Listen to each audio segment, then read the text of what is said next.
I'm joined now by Dr. Demetre Daskalakis, who stepped down this week from his position leading the CDC's National Center for Immunization and Respiratory Diseases. Thank you for joining us this morning, Doctor. You have been at the CDC for 5 years, about 7 months under Secretary Kennedy. In your resignation letter, you said that the CDC is generating policies that do not reflect scientific reality and are designed to hurt rather than improve the public's health. What are you talking about specifically? I mean, I'm going to say, well, first, thank you for having me on, Martha. And I'll say that we're seeing the tip of the iceberg. So right now, I think probably the most prominent demonstration of that is what Secretary Kennedy did with changing the childhood schedule for COVID-19. In that, we were directed that only children with underlying conditions would be the ones that should qualify for vaccination. That's not what the data shows. 6-month-old to 2-year-old, their underlying condition is youth. 53% of those children hospitalized last season had no underlying conditions. The data say that in that age range, you should be vaccinating your child. I understand that not everybody does it, but they have limited access by narrowing that recommendation. Insurance may not cover it. And you say designed to hurt. The policies are designed to hurt the public's health. Are you saying they are deliberately, purposely, knowingly hurting public health? I mean, from my vantage point as a doctor who's taken the Hippocratic Oath, I only see harm coming. I may be wrong, but based on what I'm seeing, based on what I've heard with the new members of the Advisory Committee for Immunization Practices, or ACIP, they're really moving in an ideologic direction where they want to see the undoing of vaccination. They do want to see the undoing of mRNA vaccination. They have a very specific target on COVID, but I do fear that they have other things that they are going to be working on. Hepatitis B vaccine is on the agenda for the meeting in September.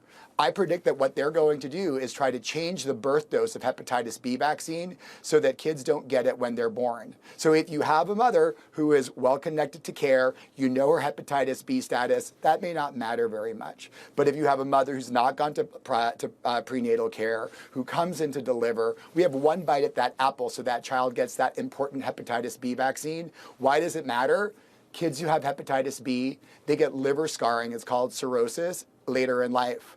Or it's a really common cause of liver cancer. Dr. Deputy Secretary Jim O'Neill, who's now in charge of the CDC after Susan Manaras was fired, has said he is very much in favor of vaccines. Do you not trust that?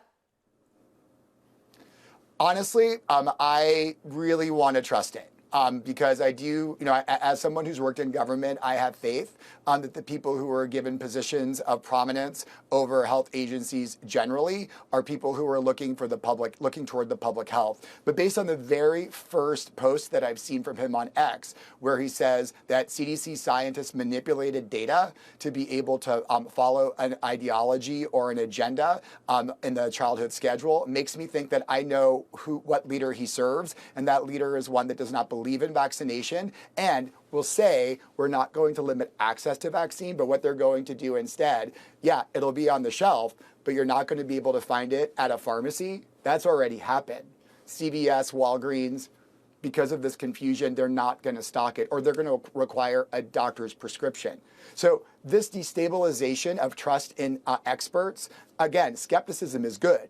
But really listening to experts, that skepticism by the new acting director of CDC should tell you that we have a big problem. Let's talk about Republican Senator Bill Cassidy, who is a doctor. He voted to confirm Kennedy, but he said this week that the HHS Advisory Committee on Vaccination should be indefinitely postponed following the firings at the CDC. I assume you agree with that. Senator Cassidy is, I've actually had the opportunity to brief him. I briefed him about avian influenza. He's extremely thoughtful, very intelligent, asked me very insightful questions.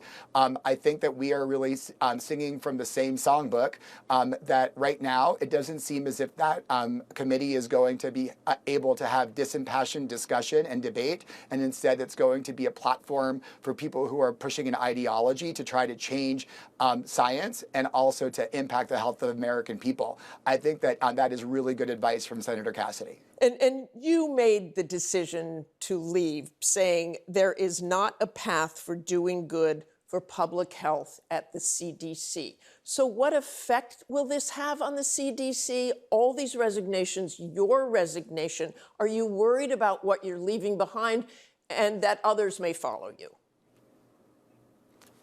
Of course I'm worried. I've been worried for months. I mean, I think if you've read my resignation letter, I did not write that resignation letter in 15 minutes.